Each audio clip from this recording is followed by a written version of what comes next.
Excel PU college ಗುರುವಾಯಿನಕೆರೆ, ಕರ್ನಾಟಕದ number 1 PU college. Admissions open now. ಇನ್ನು ಹಾದಿ ತಪ್ಪಿರುವಂತಹ ಎಸ್ಐಆರ್ ವಿರುದ್ಧ ವಿಪಕ್ಷಗಳು ಸಿಡಿದಿದ್ದಾವೆ. ರಾಜ್ಯ ಕಾಂಗ್ರೆಸ್ ಸರ್ಕಾರದ ವಿರುದ್ಧ ಎಸ್ಐಆರ್ ಅಕ್ರಮದ ಆರೋಪ ಮಾಡಿವೆ. ರಾಮನಗರದಲ್ಲಿ ದೋಸ್ತಿಗಳು ಸರ್ಕಾರದ ವಿರುದ್ಧ ಪ್ರತಿಭಟನಾ ಕಹಳೆಯನ್ನ ಮೊಳಗಿಸಿದ್ರು. ಕಾಂಗ್ರೆಸ್ ಶಾಸಕರು ಹಿಂದೂಗಳಿಗೆ ಅನ್ಯಾಯ ಮಾಡ್ತಿದ್ದಾರೆ ಅಂತ ಹೇಳಿ ಬಿಜೆಪಿ ರಾಜ್ಯಾಧ್ಯಕ್ಷ ಗುಡುಗಿದ್ದಾರೆ. ಡಿಕೆಶಿ ಸರ್ಕಾರ ಬಾಂಗ್ಲಾದೇಶಿಗರ ಸ್ವರ್ಗ ಅನ್ನುವಂತಹ ಟೀಕೆ ಕೂಡ ವ್ಯಕ್ತವಾಗಿದೆ.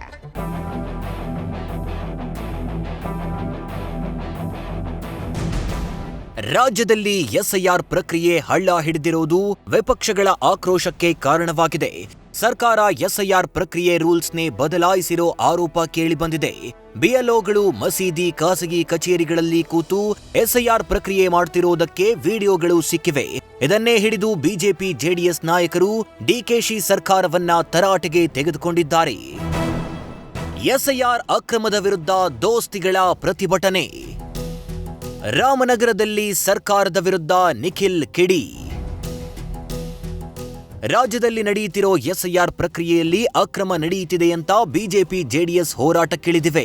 ಚುನಾವಣಾ ಆಯೋಗದ ನಿಯಮ ಉಲ್ಲಂಘಿಸಿ ಕಲ್ಯಾಣ ಮಂಟಪದಲ್ಲಿ ಎಸ್ಐಆರ್ ಮಾಡಲಾಗಿದೆ ಅಂತ ರಾಮನಗರದ ಡಿಸಿ ಕಚೇರಿ ಎದುರು ದೋಸ್ತಿ ನಾಯಕರೆಲ್ಲ ಒಂದಾಗಿ ಪ್ರತಿಭಟನೆ ನಡೆಸಿದ್ರು.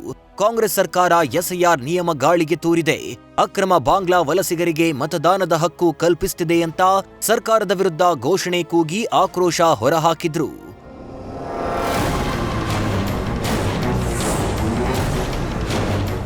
ಪ್ರತಿಭಟನೆ ವೇಳೆ ಮಾತನಾಡಿದ ಜೆಡಿಎಸ್ ಯುವ ಘಟಕದ ರಾಜ್ಯಾಧ್ಯಕ್ಷ ನಿಖಿಲ್ ಕುಮಾರಸ್ವಾಮಿ, ಡಿಕೆಶಿ ಸರ್ಕಾರದ ವಿರುದ್ಧ ಮಾತಿನ ಮಳೆ ಸುರಿಸಿದ್ರು. ಕಾಂಗ್ರೆಸ್ನವರು ಮನೆ ಮನೆಗೆ ಹೋಗಿದ್ದಾರೆ, ನಮ್ಮ ಬಿಎಲ್ಒಗಳನ್ನ ತಹಶೀಲ್ದಾರ್ ದಾರಿ ತಪ್ಪಿಸಿದ್ದಾರೆ ಅಂತ ನಿಖಿಲ್ ಕಿಡಿಕಾರಿದ್ದಾರೆ. ಮಕ ಮುಚ್ಚಿದವ್ರನ್ನೇ ಪ್ರತಿನಿಧಿಯಾಗಿ ಮಾಡಿ, ಯಾಕೆ ಬೇರೆ ಯಾರು ಇಲ್ವಾ? ಬೇರೆ ಯಾರು ಪ್ರತಿನಿಧಿಗಳಾಗಬಾರ್ದ? ಮಕ ಮುಚ್ಕೊಂಡಿರೋರೇ ಬೇಕೇನ್ರಿ? ಅವ್ರನ್ನ ಯಾಕೆ ಕೂರಿಸಿದೀರ? ಅಲ್ಲಿ ಕುತ್ಕೊಂಡು ಮದುವೆ ಮನೆಗಳೆಲ್ಲ ನೀವು ಹಂಚ್ಕೊಂಡಿದ್ದೀರಲ್ಲ. ಒಂದು ಸಮುದಾಯ ಭವನದಲ್ಲಿ ಅವ್ನು ಯಾವನ ಕಾಂಗ್ರೆಸ್ ಕೌನ್ಸಿಲರ್ ಸಮುದಾಯ ಭವನ ಎಂತದ್ದು ಮದುವೆ ಮನೆಯಲ್ಲಿ ಹಂಚವ್ರಂತಲ್ಲಪ್ಪ ನೀನೆ.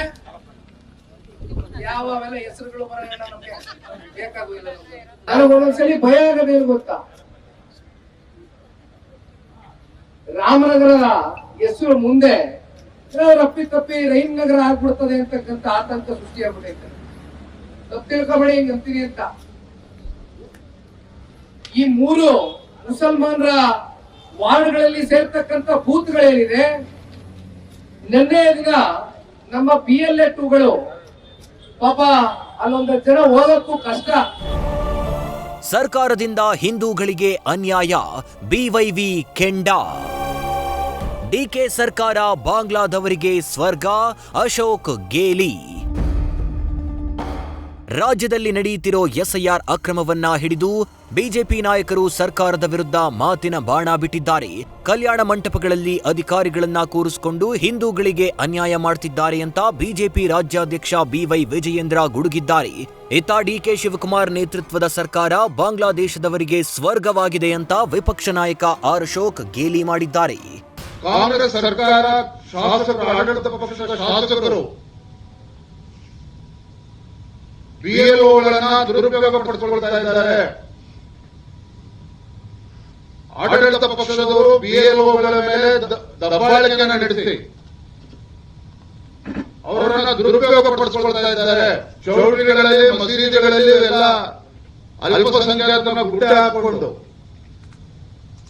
ಅಧಿಕಾರಿಗಳನ್ನು ಕೂರಿಸಿಕೊಂಡು ಕಾಂಗ್ರೆಸ್ ಆಡಳಿತ ಡಿಕೆ ಶಿವಕುಮಾರ್ ಅವರ ನೇತೃತ್ವದ ಸರ್ಕಾರ ಬಾಂಗ್ಲಾದೇಶದವರ ಸ್ವರ್ಗ. ಇದು ಬಾಂಗ್ಲಾದೇಶದವರಿಗೆ ಇಷ್ಟು ದಿನ ಕೋಗಿಲು ಅಲ್ಲಿ ಸುಮಾರು 15 ಎಕರೆಯಲ್ಲಿ 100 ಸೈಟ್ಗಳನ್ನು ಮಾಡಿ ಅವರಿಗೆ ಮನೆ ಕೊಡುವಂಥ ಹುನ್ನಾರ ಆಗಿತ್ತು. BJPಯ ದೊಡ್ಡ ಹೋರಾಟದಿಂದ ಆ ಕೋಗಿಲು ಬಾಂಗ್ಲಾದೇಶಿಯರನ್ನ ಖಾಲಿ ಮಾಡಿಸ್ತಾರೆ ಅಲ್ಲಿಂದ.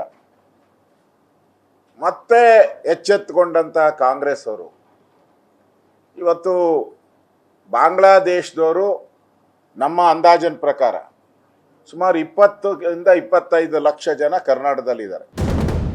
ಸಿಎಂ ಬೂತ್ಗೆ ಹೋಗಿ ನೋಡೋಕಾಗುತ್ತಾ? ಪ್ರಿಯಾಂಕ್ ಪ್ರಶ್ನೆ. ಬೆಂಗಳೂರು, ರಾಮನಗರ, ಕಲಬುರಗಿ ಸೇರಿದಂತೆ ರಾಜ್ಯದ ಹಲವು ಕಡೆ ಎಸ್ಐಆರ್ನಲ್ಲಿ ಅಕ್ರಮ ನಡೆಯುತ್ತಿರೋ ಆರೋಪ ಕೇಳಿಬಂದಿದೆ. ಈ ಬಗ್ಗೆ ಗೃಹ ಸಚಿವ ಪ್ರಿಯಾಂಕ್ ಖರ್ಗೆಗೆ ಪ್ರಶ್ನೆ ಕೇಳಿದ್ರೆ ಸಿಎಂ ಪ್ರತಿ ಬೂತ್ಗೆ ಹೋಗಿ ನೋಡೋಕಾಗುತ್ತಾ? ಸ್ಥಳೀಯ ನಾಯಕರು ಹೀಗೆ ಮಾಡಿದ್ರೆ ಬೇಗ ಆಗುತ್ತೆ ಅಂತ ಹೇಳಿರಬಹುದು ಅಂತ ಸಮರ್ಥನೀಯ ಉತ್ತರ ನೀಡಿದ್ದಾರೆ. HDK ವರ್ಸಸ್ DKS ಅಂಥದ್ದು ಯಾವುದೇ ಇಲ್ಲ. SIR ಒಂದು ಮಾನದಂಡಗಳಿವೆ, ಪ್ರಕ್ರಿಯೆಗಳಿವೆ. ಅದು ಪ್ರಕ್ರಿಯೆ ಪ್ರಕಾರ ನಡಿಬೇಕು.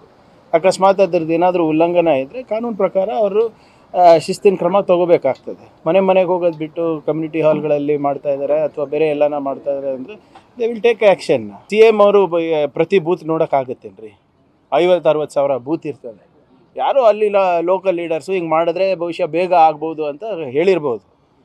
ಆದರೆ ಅದ್ರ ಬಗ್ಗೆ ಇನ್ನೂ ಸಂಪೂರ್ಣ ಮಾಹಿತಿ ನನಗೆ ಬಂದಿಲ್ಲ. ರಾಜಕೀಯ ಏನೇ ಇರಲಿ, ಎಸ್ಐಆರ್ ಪ್ರಕ್ರಿಯೆಯನ್ನೇ ಹಾಳುಗೆಡವುವ ಕೆಲಸ ರಾಜ್ಯದಲ್ಲಿ ನಡೆಯುತ್ತಿದೆ. ಮಸೀದಿ, ಖಾಸಗಿ ಕಚೇರಿ, ಕಲ್ಯಾಣ ಮಂಟಪಗಳಲ್ಲಿ ನಡೆಯುತ್ತಿರೋ ಎಸ್ಐಆರ್ ಪ್ರಕ್ರಿಯೆಗೆ ಚುನಾವಣಾ ಆಯೋಗ ಬ್ರೇಕ್ ಹಾಕಬೇಕಿದೆ. ಆಗ ಮಾತ್ರ ನಕಲಿ ಮತದಾರರನ್ನ ವೋಟರ್ ಲಿಸ್ಟ್ನಿಂದ ಕಿತ್ತು ಹಾಕಲು ಸಾಧ್ಯ. ಮೋಹನ್, ನ್ಯೂಸ್ ಫಸ್ಟ್, ಬೆಂಗಳೂರು ದಕ್ಷಿಣ. ನ್ಯೂಸ್ ಫಸ್ಟ್ ನಿರ್ಭೀತಿಯಿಂದ ನಿಮ್ಮ ಪರವಾಗಿ.